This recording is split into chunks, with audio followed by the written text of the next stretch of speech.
ચાલો, જય સ્વામિનારાયણ. કેમ છો બધા? આજે તો સાચે ધર્મિષ્ઠા બેન હવે જાય છે. હવે એને નજીક આવી ગયો દિવસ. બહુ મજા આવી, બધાને આનંદ થયો કે આટલા દિવસ રોકાણા. ઘણા દિવસ પછી આજે લાઈવ આવ્યા, કેમ કે હમણાં બધા કામમાં હતા, બધાની તબિયત આમ તેમ હતી.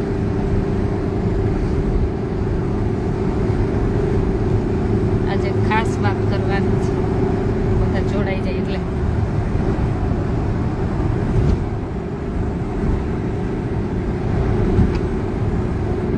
જય સ્વામિનારાયણ. શૈલેષભાઈ, જય સ્વામિનારાયણ.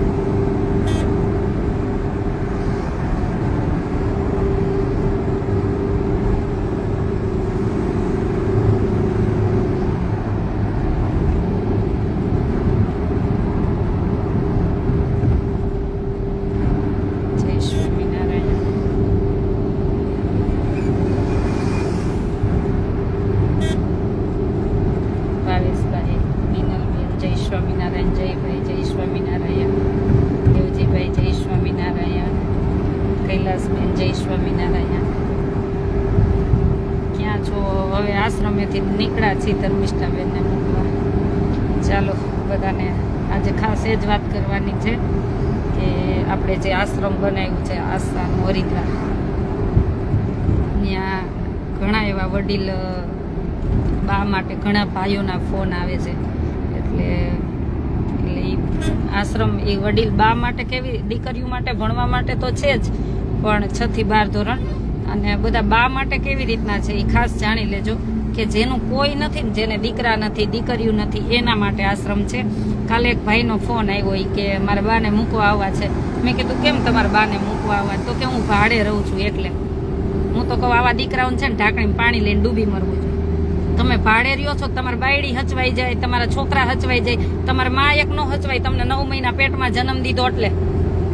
અને એક આમ અમરેલી બાજુથી એક ભાઈનો ફોન આવ્યો, હું ને મારી મમ્મી 2 જ રહી છે, તો મારી મમ્મીને મૂકી જાય. કેમ તમે તમારા માને એક 2 બટકું રોટલો કમાઈને ન ખવડાવી શકો? આ દુનિયામાં એવું નથી તમને એવું કામ ન મળે. ખેતરમાં ખાલી થોડીક વાર કામ કરી આવો ને તોય તમને 150-200 રૂપિયા મળે, જેથી કરીને તમે તમારા મા બાપનું છે ને ખાલી જમાડી શકો. શ્રવણે છે ને એકલા એ સેવા કરી તેની મા બાપની. એકલા હોય તો સેવા ન થાય, એ ખોટી વાત છે. આવા તો મને ફોન કરવા જ નહીં. આવા વિચાર હોય ને શેખ સલી જેવા, હું આને વિચાર કહું, એવા હવે મને ફોન કરવા જ નહીં ને. એવા માટે મારા આશ્રમ છે જ નહીં. જેનું કોઈ નથી ને ખાસ સાંભળજો, નહીં તો અત્યારે કોઈ મા બાપની સેવા જ નથી કરવી, બધાના આશ્રમમાં જ મૂકી દેવા છે. અને બધા આશ્રમ વાળા નહીં કહું છું, બધા એક નિયમ જ કરવો જોઈએ, જેનું કોઈ નથી ને એને રાખવા જોઈએ. એટલે કે હું ભાડે રહું છું ને તો કે મારા બા કે કેમ રાખવા? તું ભાડે રહે તો તાર બાયડી છોકરા હચવાય, તને માં નથી હચવાતી. પાછો કે હું સ્વામિનારાયણ સત્સંગી. પેલા તો સ્વામિનારાયણ સત્સંગી નો કહેવાય, એના જીવનમાં ધૂળ પડી. સત્સંગી કેને કહેવાય? કે માને હાચવી લે ને એને સત્સંગી દીકરા કહેવાય. રાજકોટ થી ફોન હતો, રેકોર્ડિંગ સાથે છે હજી આમાં. એટલે આવા હોય ને એને તો મને ફોન જ ન કરું. એના માટે મારા આશ્રમ છે જ નહીં. આશ્રમ ભલે ખાલી રહે, ત્યાં હું રોજ અન્નક્ષેત્ર ચાલુ છે એ જમાડીશ, પણ મારે આવી સેવા નથી કરવી.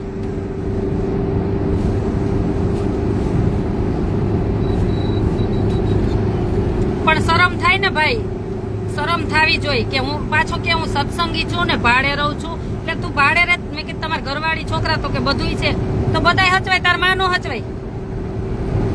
પણ ત્યાં તુકારો કેવો પડે, આમાં એટલો ગુસ્સો આવી જાય. પાછો સત્સંગી કઈ મોટા નો કેતો હોય, તું મંદિરે જા ને તો ત્યાં આવું શીખવાડે. પેલા સત્સંગી હોય ને તો ઘનશ્યામ મહારાજ નામાં શીખી લેવાય. એને પોતાના મા બાપની સેવા કરીને ધામમાં ગયા હતા. અને એક અમરેલી બાજુથી કેવું કઈક ગામ હતું, એ કે હું ને મારી મમ્મી કે તમે કીધું તું ને મેં કીધું તો એટલે મેં એવું કીધું છે કે જેનું કોઈ ન હોય ને એના માટે અમે છીએ, કે જેને દીકરા નથી, દીકરી નથી, કોઈ નથી ને એવા બા માટેનો આશ્રમ છે. ખાસ સાંભળી લેજો અને ખાસ શેર કરી દેજો. અને દીકરીઓ માટે છે, જે દીકરીઓ અત્યારની જનરેશન છે ને બધા કલ્ચરમાં લુપ્ત થતી જાય છે, સંસ્કાર ભૂલતા જાય છે, એના માટે આશ્રમ છે. અને નહીતર મારો આશ્રમ છે ને અન્નક્ષેત્ર તો છે જ, ત્યાં કાયમ માટે અન્નક્ષેત્ર રહેશે. અત્યારે 150 લોકો જોવા માંડ્યા છે ને ત્યારે ખાસ બધા શેર કરી દેજો. આમાં શું કહેવાય, એક કોમેન્ટમાં લખજો. આજમાં 3 દિવસથી લાઈવ થાવું તો થોડીક તબિયત આમ તેમ હતી.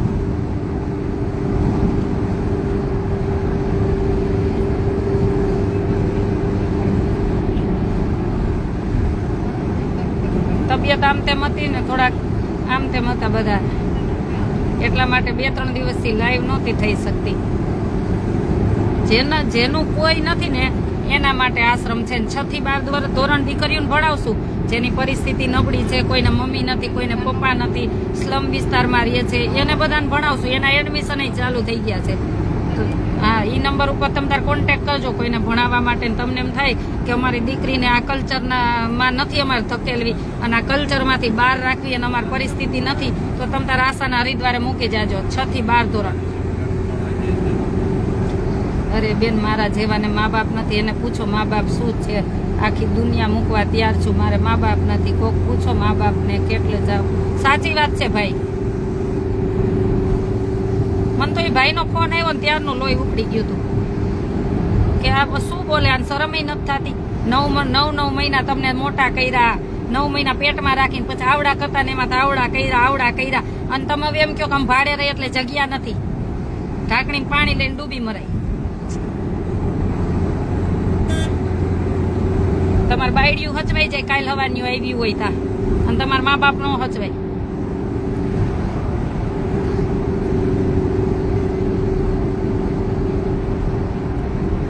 આમ બધા મંદિરે જાય જે આવા છે ને, આવો ફોન કર્યો ને એને કહું છું, મંદિરે જઈને તમે શું શીખો છો? મંદિરે જાઓ છો, શીખો છો શું? એ એક જોવાની ખાસ જરૂર છે. કથામાં જાઓ. અને પાછા મને તો સત્સંગી કીધું ને એટલે વધારે લોહી ઉકળું. મેં કીધું તમને સત્સંગી નો જ કહેવાય, તમને શરમ થવી જોઈએ. સત્સંગી કેને કહેવાય કે એને ખાવાની તેવડ પોતાનામાં ન હોય ને તો એની માને ખવડાવે, મા બાપને ખવડાવે. પોતાના મોઢામાંથી કોળીઓ કાઢીને મા બાપને ખવડાવે, એને સત્સંગી કહેવાય. એને સત્સંગમાં જીવન કહેવાય, કોઈ પણ ધર્મમાં. જય માતાજી. ચાલો કે લે, મારા મા બાપ ના થજવાતા ને. હા, એ તો ખબર છે ભાઈ. આપણા ઋણમાં આપણે કોઈ દી મા બાપના ઋણમાંથી છૂટી શકીએ એમ જ નથી. બધી પ્રોબ્લેમ વાઈફની કાંઈ પ્રોબ્લેમ ન હોય, એને ખોટા એવા છાંટા દેવાની જરૂર નથી. એ ભાઈ જ એમ કહી દે સેવા કરવી છે, બાઈ નો કરે ભાઈ ને કરાય છે તો પોતાના મા બાપને. એવી બાયું નહીં હું તો કઉ છું ને, એવી બેનો નહીં કઉ છું ને, એવા ભાઈઓ નહીં કઉ છું.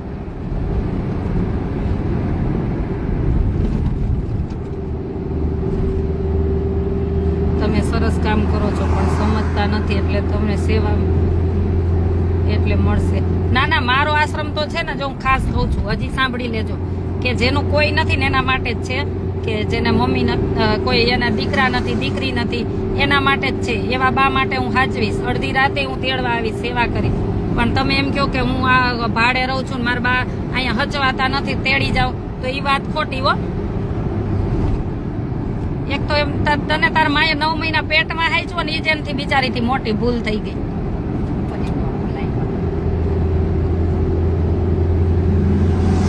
પાછા આપણને દલીલ કરે, કેમ નહીં રાખો. અરે મારી મરજી, મારા વિચાર, હું રાખું કે ન રાખું.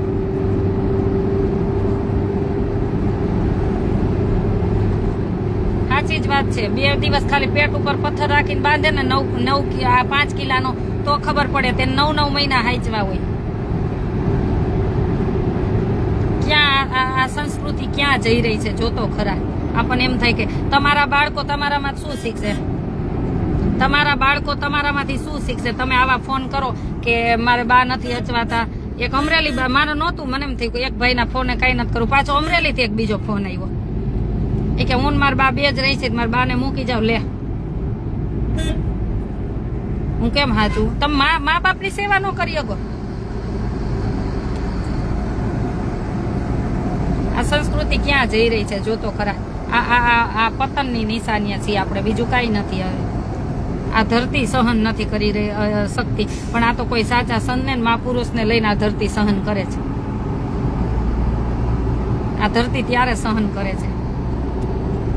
તમારે ક્યાંય 68 તીરથ જવાની જરૂર નથી. મા બાપને સાચવી લ્યો ને, એના ચરણોમાં રોજ દર્શન કરી લ્યો ને, તો ક્યાંય દોડવાની જરૂર નથી. તમે ગઈઢા થવાના છો, જો આપણે ગઈઢા થવાના છીએ. આપણું જીવન એવું આવવાનું છે, કેમ કે આપણે કઈ હાવ જુવાન નથી રહેવાના. આપણે એક સમયે આપણું શરીર મૂકવાનું છે, અને આપણે છે ને આ શરીર છે ને ચાલી નહીં શકે, સમજી લેજો. ત્યારે આપણે એવા થવાના જ છીએ. તો ઘરે બેઠા બધું મળ્યું છે તો સેવા કરી લ્યો ને. અને ઉપર કર્મ જ આવશે. તમારે 5 કરોડ પેટી પડી છે ને કે તો નહીં આવે. તમે તમારા મા બાપ માટે કે કોઈ માટે જીવન ખર્ચ્યું છે ને, એ ભેગું આવશે. તમારે આ 5 પેટી 10 પેટી બધું પડ્યું રહેવાનું છે. આ કોરોનામાં કેટલું શીખવા મળ્યું છે, તોય હજી આંખું આપણી ખુલતી નથી. બેન, જે દીકરો આવું કરે, ઉપરવાળો સામે ઉપરવાળો તો જવાબ આપશે જ. એ તો એના જ્યારે કર્મ પૂરા થાય ને ત્યારે બધાય જવાબ મળે. જ્યાં સુધી કર્મ પૂરા ન થયા હોય ને ત્યાં સુધી એને એમ થાય કે આપણે બહુ જલસા કરીને આપણને કાંઈ કોઈ જોતું નથી ને કોઈ પોતતું નથી ને કાંઈ. પણ ઉપરવાળો છે ને સતત ઓનલાઈન છે, એનો એક ડર રાખો. એ કોઈને નહીં છોડે, એ રાયના લેખા લેશે. અમે ઘણી વાર જોઈ છે ને કે ગરીબ બિચારો કેટલો રડતો હોય, કેવી રીતના આ બાપા કરતો હોય, કોઈ ઓફિસે કોઈ અધિકારી ત્યાં. ત્યારે ઓલો નિર્દય હોય ને આમ હૃદય છે ને એનું ખબર નહીં, આમ ફાટતું ન હોય, આમ કઠણ હૃદય કરીને જ બેઠો હોય, દયા ન આવતી હોય.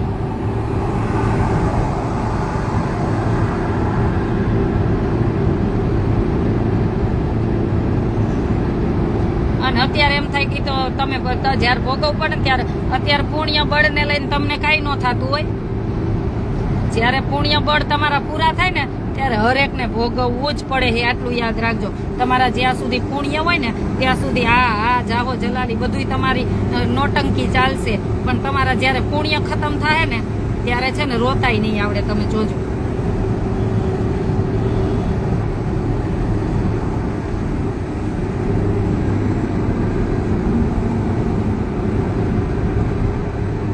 તમારી જેમ સાચું કહેવા વાળા બહુ ઓછા છે.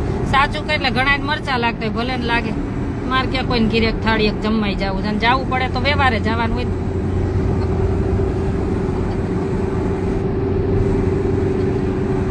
સોય પછી દોરો છે જ, સમજી જ લેજો. સોય પછી દોરો છે જ. તમને જેમ તમને જેમ તમારા છોકરા પાસે આશા હોય ને એમ એની માયું નહીં તમારા સાસુ પાસે એકાબીજાને આશા હોય જ.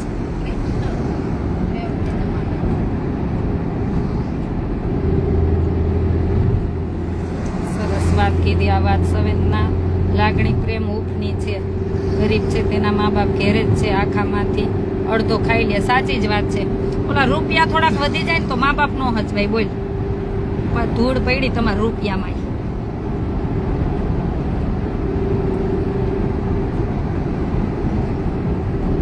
ઓમ આપણે બધા આમ બધી ભગવાનની વાતો બધું કરતા ત્યારે શ્રવણનું દ્રષ્ટાંત નહીં સમજાતું હોય. જો શ્રવણનું દ્રષ્ટાંત સમજાય ને તો કે વૃદ્ધાશ્રમમાં કોઈ હોય જ નહીં. પેલા જેને કોઈ નથી એવા પરિવાર હોય એનો તો કોઈ વાંધો જ નથી, કેમ કે એની સેવા કરવી જ જોઈએ. જેનું બિચારાને દીકરા દીકરી નથી તો એ ક્યાં જાય? એ કોના પરનારે પડે? જેનું કોઈ નથી એની તો સેવા કરવી જ જોઈએ, સાચવવા જ જોઈએ. પણ આ જે છે એને તો સાચવવા જોઈએ ને.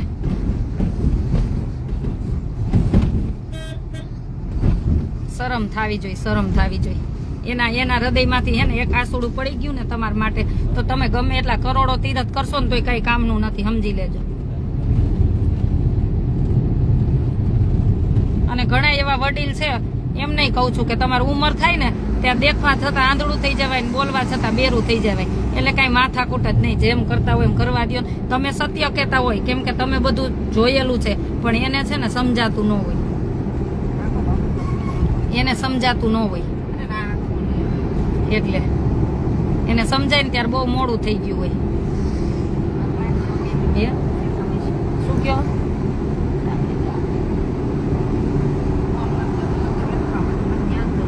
સાચી વાત છે. એટલે બે હાથ જોડીને તમને બે હાથ જોડી અને બે વિનંતી કરી અને તમને ખાસ કહું છું કે મને આવા ફોન તો કરતા જ નહીં. હું આવી સેવા કરતી જ નથી. ચોખ્ખા શબ્દમાં કહું કે જેને દીકરા દીકરી છે ને એવા માવતરને મૂકવા આવવા હોય ને તો હું એવી સેવા નથી કરતી. જેનું કોઈ નથી ને એના માટે હું છું. એટલે ખાસ કરીને મને ફોન આવા બાબતે કરવો જ નહીં, કેમ કે આપણે જ બધાએ આ બધું બંધ કરવું પડશે. નહીતર આપણે બધા હાચવતા રહેવું ને તો આ બધાને જ જોઈએ. ઘર કોઈને હાચવવા જ નથી, બધાને મૂકી જ જવા છે. બધું માલ મિલકત જોઈ છે પછી મૂકી આવો જાવ આશ્રમમાં. શરમ થાવી જોઈએ, શરમ થાવી જોઈએ. ક્યાં હવે છૂટશો હારાવ મૂકીએ હે.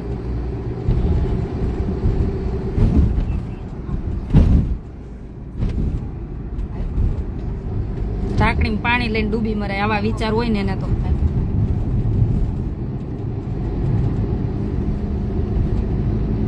તમે કે પછી મંદિરે ન જાવ કે કોઈને દાન પુણ ન કરો ને તોય હાલે. પેલા તમારા ઘેરે મા બાપને હાચવી લેવાય. ભલે તમે એકલા જ દીકરા હોય, ઘરવાળી ન આવી હોય ને તોય એ સેવા કરી લેવાય. અત્યારે રસોઈ કરતા વિદેશમાં જાવ ને તો બધાને ભાઈઓને રસોઈ આવડે, બોલો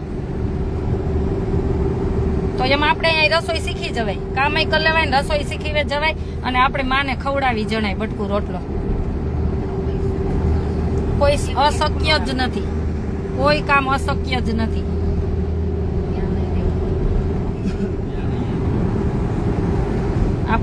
આપણા સમાજમાં જ વૃદ્ધાશ્રમ છે, બીજા કોઈ સમાજમાં વૃદ્ધાશ્રમ નથી. પણ વૃદ્ધાશ્રમ હોય એનો વાંધો નથી, પણ એમાં એક નિયમ જ રાખવો જોઈએ કે જેને પરિવાર છે ને એ મા બાપને નહીં. અને સરકારને એક નિયમ, છોકરાઓ શું શીખે ના મા બાપ, સાચી જ વાત છે. અને ગવર્મેન્ટને એક આવો નિયમ લાવવો જોઈએ કે જેના દીકરા દીકરી છે ને એને તો ફરજિયાત એના મા બાપને સાચવવાના. ન સાચવે ને તો એના માટે કંઈક દંડ જોગવાઈ હોવી જોઈએ, જેથી કરીને આ બધા છે ને કલ્ચરમાંથી બહાર આવશું આપણે, ત્યારે છે ને આ દેશ વધારે સુખી થશે. એક આવાય કાયદા લાવવા જોઈએ કે ગવર્મેન્ટને એવો કાયદો કરવો જોઈએ જેના મા બાપને જે ન સાચવે ને એની જે પણ પ્રોપર્ટી હોય ને બધી ગવર્મેન્ટમાં જમા. હમણાં જોવો કેવા મા બાપને સાચવે છે, તમે જોવો.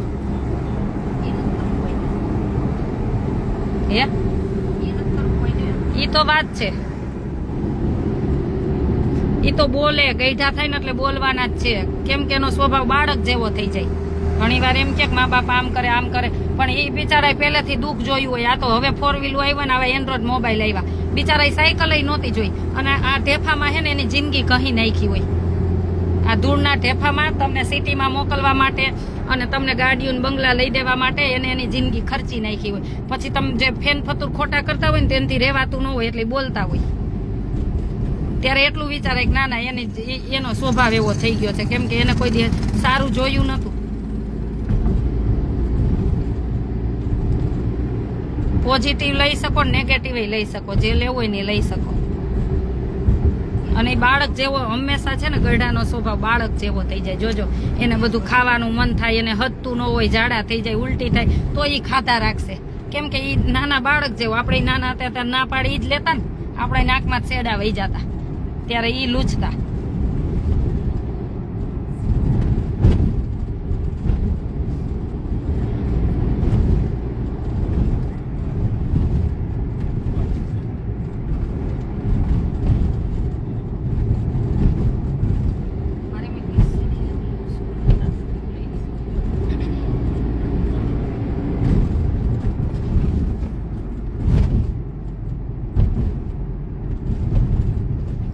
સરકાર તો આવું નહીં કરે, કારણ કે પોતે જ લગ્ન કરીને છોડીને ભાગે. ભાઈ ઈ પ્રશ્ન છે ને સૌનો મેટર છે. એકાબીજાને છે ને ઈ વાત છે ને આ ખોટી છે તમારી. જ્યારે એકાબીજાને ન પડતું હોય તો 50 વાર છૂટા થઈ શકે. એકાબીજાને જેવ લેવા કરતા છૂટું થઈ જવું સારું. ઈ એની મેટર છે. એક વાર નહીં 10 વાર છૂટું થવું જોઈએ કે વિચાર મેચ ન થતા હોય ત્યાં. અને કાંઈ દેશ માટે કરી છૂટવાની ભાવના હોય ને તો પણ જાતા હોય. આ તો પછી તમને છે ને એ બાબતમાં રાજકારણ દેખાતું એટલે તમને એવું જ દેખાય. એટલે હું 500 વાર કહું છું કે અહીંયા છે ને પોઝિટિવ વિચાર હોય ને એને જ મારા આઈડીમાં આવું. નેગેટિવ વાળા એ તો આવું જ નહીં, કેમ કે મને નેગેટિવ ગમતું જ નથી. બધાની અંગત લાઈફ છે, એ સૌની રીતે સૌ જીવી શકે છે. જય સ્વામિનારાયણ. ચાલો, ખાસ એટલા માટે જ 3-4 દિવસે તબિયત એ બરોબર નહોતી આમ તેમ હતી તો મેં કીધું હાલો હવે ઘણા દિવસથી લાઈવ નથી આપ્યું ને આજે આપી દો. અને આવા ફોન તો મને મહેરબાની કરીને કરવા જ નહીં, માન્ય જગ્યા જ નથી, ચોખ્ખું મારા આશ્રમમાં જગ્યા નથી. બીજે જ્યાં રાખતા હોય ત્યાં છૂટ છે તમને, બધાના નિયમ અલગ અલગ હોય.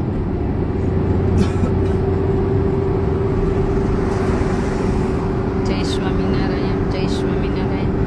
મારી ત્યાં 6 થી 12 ધોરણ દીકરીઓ માટે છે. તમ તારે કોઈને એમ થાય કે અમારા આસપાસમાં એવી દીકરીઓ છે તો ચોક્કસ કોન્ટેક કરજો. મારો નંબર છે 9817 19 923 9817 19 923. અને અમે લિમિટેડ જ સંખ્યા લેવાના છીએ, એટલે વહેલા તે પહેલા. મારે કાંઈ દેખાડા માટે ભરી નથી દેવો આશ્રમ. થોડી દીકરીઓ રાખી પણ છે ને જે સંસ્કૃતિને અખંડ જાળવી રાખે ને એવી નીડર દીકરીઓ બનાવી છે. અને ગુરુકુળમાં ભણવાનું છે, આપણે ત્યાં રહેવું જમવું બધું.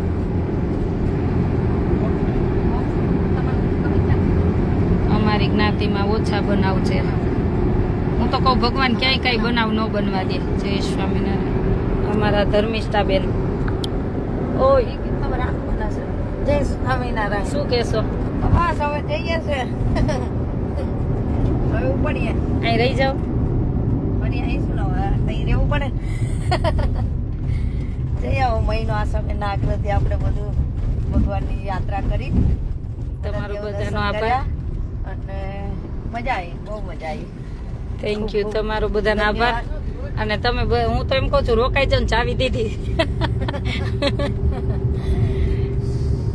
ચાવી નથી લેવી, ચાવી લેવામાં બહુ માતા, ચાવી છોડવી છે. એને હવે એને એવું થઈ ગયું બધું છોડી દેવું એ બધું છોડી દેવું એવા એવું થઈ ગયું હે. બસ થાય એટલી સેવા કરી ભગવાન ભજીને છોડી દેવું હે.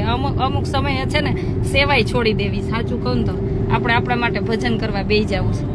વ્યવસ્થિત ચાલવા માંડે, ચલાવવા માંડે, પછી સારા એવા વ્યવસ્થિત બધા હોય એમને સોંપી અને એ તારે ભગવાનનું ભજન કરવું છે. થાય એટલી એક ટાઈમ સેવા કરવી છે. હવે જાજુ નથી કરવું. બાય બાય ધર્મિષ્ઠાબેન એવું કહે છે. બાય. વેલા પધારજો, પાછા પધારજો અમારા મલકમાં. 22 જાન્યુઆરીએ પાછા ફિક્સ થા. 1 વર્ષ ભગવાનને થાય એટલે આવશે. માયા મેલીને વયા જાશો મારા મેળવા, ચાલો ને આપણા મલકમાં. આઈ નહીં રહી જાવ આપણા મલકમાં.